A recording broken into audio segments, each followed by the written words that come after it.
ఓం మహాగణాధిపతయే నమః. ఓం గురుభ్యో నమః. ఓం శ్రీమాత్రే నమః.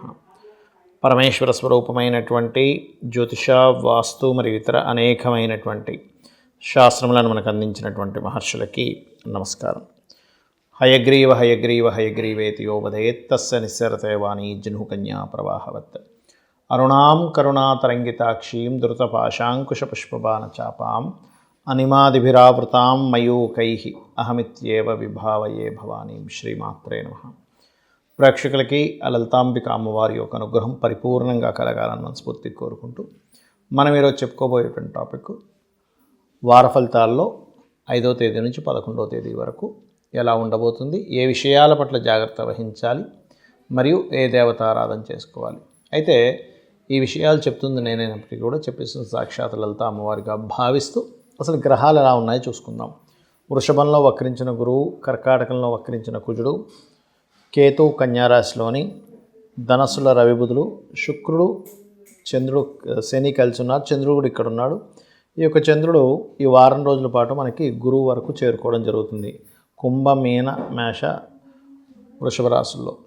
అదేవిధంగా మీనరాశిలో రాహు. ఇది గ్రహస్థితి. తులాలగ్నము, తులారాశి. తులవారికి కనుక చూసుకున్నట్లయితే లగ్నాధిపతి పంచమ స్థానంలో పంచమాధిపతితో కలిసి ఉన్నాడు.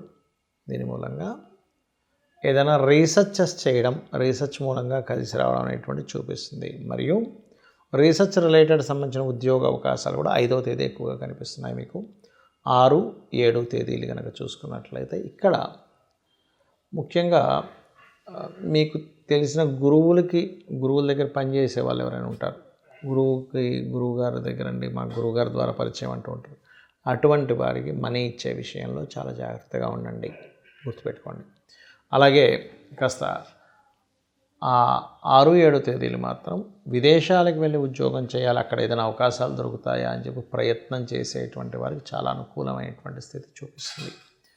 అదేవిధంగా 7, 8, 9 తారీఖులు కనుక చూసుకున్నట్లయితే ఇక్కడ కూడా కొంతవరకు ఈ నిర్ణయాలు తీసుకునేటప్పుడు, ముఖ్యంగా ఫ్రెండ్షిప్స్, కొత్త పరిచయాలు, షేర్ మార్కెట్లో ముఖ్యంగా ఈ వారం ఏంటంటే 5వ తేదీ 1 అండ్ 8, 9 తేదీలు కొంచెం షేర్ మార్కెటింగ్ రిలేటెడ్ సంబంధించినటువంటి విషయాల పట్ల కాస్త జాగ్రత్త వహిస్తూ ఉండాలి.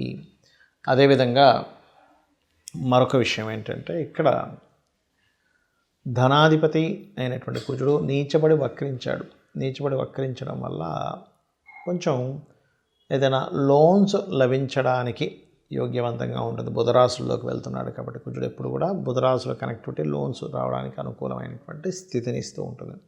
కాకపోతే మీకు 12వ స్థానంలో కేతు ఉన్నందుకు మీరు ఇన్వెస్ట్మెంట్స్ చేసేటప్పుడు కాస్త చూసి ఇన్వెస్ట్మెంట్స్ చేయండి. ఏదైనా గవర్నమెంట్ వ్యక్తులు లేనట్లయితే మెడికల్ రంగాల్లో ఉండేటువంటి సంబంధాలు కుదురుతాయి ఇక్కడ మీకు. ఇక మీరు చేయవలసినటువంటి దేవతారాధన కాళికా అమ్మవారి యొక్క ఆరాధన చేయండి. అన్ని విధాలా మీకు బాగుంటుంది. ఏదైనా మీకు తప్పదు ఇన్వెస్ట్మెంట్ చేయాలండి, ఇక్కడ మాకు రెగ్యులర్ ప్రాసెస్ ఇది, ఇప్పుడు ఇన్వెస్ట్మెంట్ చేయొద్దు అంటే కుదరదు అనుకునేటువంటి వారు కేతు గ్రహం దగ్గర దీపారాధన చేసుకుంటూ గణపతిని తలుచుకుంటూ ఇన్వెస్ట్మెంట్ చేయండి. ఇబ్బంది అనేటువంటిది రాదు. చాలామంది నన్ను అడుగుతున్నటువంటి ప్రశ్న ఏమిటి అంటే, జాతక చక్రంలో ఎలా ఉందో సేమ్ యాజ్ ఇట్ ఈజ్ అలాగే కలుగుతుందా, మనం ఏదైనా మార్చుకోవచ్చా అనేటువంటి చాలామంది నన్ను అడుగుతున్నటువంటి క్వశ్చన్ ఇది. ఒకటే చెప్తాను, మనకి పురాణాలు లేనట్లయితే అనేకమైనటువంటి గ్రంథాల్లో తీసుకుంటే అంతదాకెందుకు దేవి భాగవతమే ఉంది. అందులో వాళ్ళకి రాజ్యము అన్నీ పోతాయి కదా. రాజ్యం అన్నీ పోయినప్పుడు వాళ్ళు అడవుల పాలై తల్లి కొడుకు ఇద్దరు కూడా అక్కడ అమ్మవారి బీజాన్ని, ఐం బీజాన్ని చేస్తూ ఉంటాడు. అప్పుడు సరస్వతీదేవి రావడం, దాని తర్వాత అలా ఒక్కొక్కటిగా సాక్షాత్ అమ్మవారే ధనుర్బాణాలు ఇవ్వడం, మరియు దాని తర్వాత అతనికి ఒక రథం లభించడం, దాని తర్వాత స్వప్నంలో కనిపించి ఒక అమ్మాయితో వివాహం అవ్వడం, ఇదంతా జరిగి మళ్ళీ అతని రాజ్యం అతనికి వస్తుంది. అంటే ఇక్కడ మనం అర్థం చేసుకోవాల్సింది ఏంటంటే, మన పూర్వజన్మ కర్మ బట్టి రాసుకొని వచ్చాం భూమి మీదకి, ఇలా జరగాలి స్టోరీ అనేది. ఇందులో కరెక్షన్స్ చేయబడతాయా చేయబడవా అనేటువంటిది కూడా అగైన్ ఎప్పుడు జరుగుతుంది, ఎప్పుడు సాధ్యం అంటే రెండు విషయాలు. ఒకటి మనం మానవ ప్రయత్నంగా చేసే ప్రయత్నము, రెండవది దైవానుగ్రహము. దైవానుగ్రహం చాలా ముఖ్యం. అందుకే మనం ఏం చేయాలి? సత్కర్మ చేయడం ద్వారా మన యొక్క కర్మ మారుతుంది. ఆదిశంకరాచార్యులు వారి వృత్తాంతంలో కూడా ఉసిరికాయ ఇస్తుంది. ఇతను భిక్షాటన చేసుకుంటూ ఒక్కొక్క ఇంటికి వెళ్తూ ఉన్నప్పుడు, ఒక ఇంటికి వెళ్ళినప్పుడు భిక్షాటన క్రమంలో ఆ ఇంటి ముందు అడిగినప్పుడు ఆవిడ ఒక ఉసిరికాయ ఇస్తుంది. ఉసిరికాయ ఇచ్చినప్పుడు చెప్తుంది, ఏమంటే 10 రోజుల నుంచి మా ఇంట్లో నేను ఎటువంటి ఆహారం లేకుండా ఉన్నాను, మా వారు బయటికి వెళ్ళారు, ఉన్న ఒక్క ఉసిరికాయ దేవుడికి నైవేద్యం పెట్టినటువంటి ఉసిరికాయ నీకు ఇస్తున్నాను స్వామి అని చెప్పినప్పుడు ఆదిశంకరాచార్యుల వారికి ఒక్కసారిగా కళ్ళలో నీళ్ళు వస్తాయి. వచ్చి లక్ష్మీదేవిని ప్రార్థించినప్పుడు ఆ యొక్క లక్ష్మీదేవి ప్రత్యక్షమై మొట్టమొదటిగా చెప్పిన మాట ఏమిటంటే, శంకర నువ్వు నన్ను ప్రసన్నం చేసుకున్నావు, ఏం కావాలి అని అడిగినప్పుడు ఇక్కడ ఈ దారిద్ర్యాలు ఉందమ్మా నువ్వు అనుగ్రహించు అన్నప్పుడు, కరెక్టే నేను అనుగ్రహించాలంటే పుణ్యం ఉండాలి కానీ ఇవిడికి పుణ్యం లేదు కదా అంటుంది. అప్పుడు అతను ధర్మం పాటించింది కదా, ధర్మం పాటించినందుకు ధర్మాన్ని అడ్డుపెట్టి నువ్వు ఇవ్వాలి అన్నప్పుడు అక్కడ ఇప్పటికే ఉంది కాలడిలో బంగారు ఉసిరికాయల యొక్క వర్షం కురిసింది. అంటే ఇక్కడ అర్థం ఏమిటి? మీ జన్మజాతకంలో ఒక భావం పాడైంది, 4వ స్థానం పాడైంది, విద్యా సంబంధించిన ఆటంకాలు, లేదా గృహ సంబంధించిన ఆటంకాలు, లేదా ధనభావం పాడైంది, ధన సంబంధించిన ఆటంకాలు, వృత్తిభావం పడింది, ఆటంకాలు ఏర్పడతాయి. ఎందుకు? పూర్వజన్మలో చేసుకున్న కర్మ వల్ల. కానీ అది ఎవరు? చాలామంది నన్ను అడుగుతున్నటువంటి ప్రశ్న ఏమిటి అంటే, జాతక చక్రంలో ఎలా ఉందో సేమ్ యాజ్ ఇట్ ఈజ్ అలాగే కలుగుతుందా, మనం ఏదైనా మార్చుకోవచ్చా అనేటువంటి చాలామంది నన్ను అడుగుతున్నటువంటి క్వశ్చన్ ఇది. ఒకటే చెప్తాను, మనకి పురాణాలు లేనట్లయితే అనేకమైనటువంటి గ్రంథాల్లో తీసుకుంటే అంతదాకెందుకు దేవి భాగవతమే ఉంది. అందులో వాళ్ళకి రాజ్యము అన్నీ పోతాయి కదా. రాజ్యం అన్నీ పోయినప్పుడు వాళ్ళు అడవుల పాలై తల్లి కొడుకు ఇద్దరు కూడా అక్కడ అమ్మవారి బీజాన్ని, ఐం బీజాన్ని చేస్తూ ఉంటాడు. అప్పుడు సరస్వతీదేవి రావడం, దాని తర్వాత అలా ఒక్కొక్కటిగా సాక్షాత్ అమ్మవారే ధనుర్బాణాలు ఇవ్వడం, మరియు దాని తర్వాత అతనికి ఒక రథం లభించడం, దాని తర్వాత స్వప్నంలో కనిపించి ఒక అమ్మాయితో వివాహం అవ్వడం, ఇదంతా జరిగి మళ్ళీ అతని రాజ్యం అతనికి వస్తుంది. అంటే ఇక్కడ మనం అర్థం చేసుకోవాల్సింది ఏంటంటే, మన పూర్వజన్మ కర్మ బట్టి రాసుకొని వచ్చాం భూమి మీదకి, ఇలా జరగాలి స్టోరీ అనేది. ఇందులో కరెక్షన్స్ చేయబడవా అనేటువంటిది కూడా అగైన్ ఎప్పుడు జరుగుతుంది, ఎప్పుడు సాధ్యం అంటే 2 విషయాలు. ఒకటి మనం మానవ ప్రయత్నంగా చేసే ప్రయత్నము, రెండవది దైవానుగ్రహము. దైవానుగ్రహం చాలా ముఖ్యం. అందుకే మనం ఏం చేయాలి? సత్కర్మ చేయడం ద్వారా మన యొక్క కర్మ మారుతుంది. ఆదిశంకరాచార్యులు వారి వృత్తాంతంలో కూడా ఉసిరికాయ ఇస్తుంది. ఇతను భిక్షాటన చేసుకుంటూ ఒక్కొక్క ఇంటికి వెళ్తూ ఉన్నప్పుడు, ఒక ఇంటికి వెళ్ళినప్పుడు భిక్షాటన క్రమంలో ఆ ఇంటి ముందు అడిగినప్పుడు ఆవిడ ఒక ఉసిరికాయ ఇస్తుంది.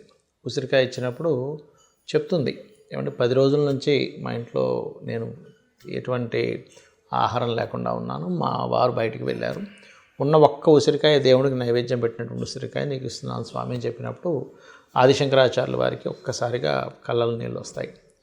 వచ్చి లక్ష్మీదేవిని ప్రార్థించినప్పుడు ఆ యొక్క లక్ష్మీదేవి ప్రత్యక్షమై మొట్టమొదటిగా చెప్పిన మాట ఏమిటంటే, శంకర నువ్వు నన్ను ప్రసన్నం చేసుకున్నావు, ఏం కావాలి అని అడిగినప్పుడు ఇక్కడ ఈ దారిద్ర్యాలు ఉందమ్మా నువ్వు అనుగ్రహించు అన్నప్పుడు, కరెక్టే నేను అనుగ్రహించాలంటే పుణ్యం ఉండాలి కానీ ఇవిడికి పుణ్యం లేదు కదా అంటుంది. అప్పుడు అతను ధర్మం పాటించింది కదా, ధర్మం పాటించినందుకు ధర్మాన్ని అడ్డుపెట్టి నువ్వు ఇవ్వాలి అన్నప్పుడు అక్కడ ఇప్పటికే ఉంది కాలడిలో బంగారు ఉసిరికాయల యొక్క వర్షం కురిసింది. అంటే ఇక్కడ అర్థం ఏమిటి? మీ జన్మజాతకంలో ఒక భావం పాడైంది, 4వ స్థానం పాడైంది, విద్యా సంబంధించిన ఆటంకాలు, లేదా గృహ సంబంధించిన ఆటంకాలు, లేదా ధనభావం పాడైంది, ధన సంబంధించిన ఆటంకాలు, వృత్తిభావం పడింది, ఆటంకాలు ఏర్పడతాయి. ఎందుకు? పూర్వజన్మలో చేసుకున్న కర్మ వల్ల. కానీ అది ఎవరు? అక్కడ ఏ కర్మ చేయడం వల్ల ఆ యొక్క ఇబ్బంది పడుతున్నామో తెలుసుకోవాలి. దానికి సంబంధించినటువంటి మంత్రము, లేకపోతే ఒక దానము, లేనట్లయితే కూర్చొని పెద్దగా ఏమి మనం లక్షలు వేలు ఖర్చు పెట్టాల్సిన అవసరం ఉండదు. గుర్తుపెట్టుకోండి, రెమెడీ అంటే చాలా సింపుల్గా ఓకే నాకు పలానా గ్రహం వల్ల ఇబ్బంది అవుతుంది, ఆ గ్రహం దగ్గరికి వెళ్ళి దీపం పెట్టడం, చక్కగా ఆ గ్రహానికి సంబంధించిన అధిష్టాన దేవత ఎవరో తెలుసుకొని ఆరాధన చేయడం, లేదా ఆ గ్రహ సంబంధించిన మంత్రం చదువుకోవడం, మన ప్రయత్నం మనం చేయడం చేసినట్లయితే 100% మీకు మారే యోగం ఉంటుంది. అయితే ఇందులో కూడా మారాలని ప్రయత్నం చేయాలని కూడా జాతక చక్రంలో ఉంటుంది. మారే ప్రయత్నం చేయని జాతకాలు కొన్ని ఉంటాయి, వాళ్ళు అలాగే బ్రతుకుతూ ఉంటారు. నేను విన్నవ్వకూడదు, నేనేం చేయాలి, నేను ఎట్లా ఆలోచించాలి అనేటువంటి ఆలోచన కలిగిన వాళ్ళకే దైవానుగ్రహం కూడా ఉంటుంది. అందుకే గాయత్రి మంత్రం రోజు పొద్దున్నే ప్రచోదయాత్ అని చెప్పి చదువుతూ ఉంటాం. ఎందుకు? నా యొక్క బుద్ధి వికసించుగాక అనేటువంటిది. కాబట్టి చక్రంలో ఎప్పుడు కూడా ఏ గ్రహం పాడైందో దానికి సంబంధించిన రెమెడీ చేసుకోవడం ద్వారా మీరు బయటపడవచ్చు, అందులో ఎటువంటి సందేహం లేదు. అది కూడా చిన్న మంత్రం చేత. అందరికీ కూడా ఇవాళ రేపు ఫైనాన్షియల్ ప్రాబ్లమ్సే ఉన్నాయి కాబట్టి, ఒకటి అప్పులు ఉన్నటువంటి వారు ఓం అపర్ణాయే నమః అనే మంత్రము, ఫైనాన్షియల్ ప్రాబ్లమ్స్ ఉండేటువంటి వారు ఓం సంపత్కరీ సమారూఢ సింధుర వ్రజ సేవితాయేన అనేటువంటి మంత్రాన్ని చేయండి. అన్ని విధాలా బాగుంటుంది. శ్రీమాత్రే నమః.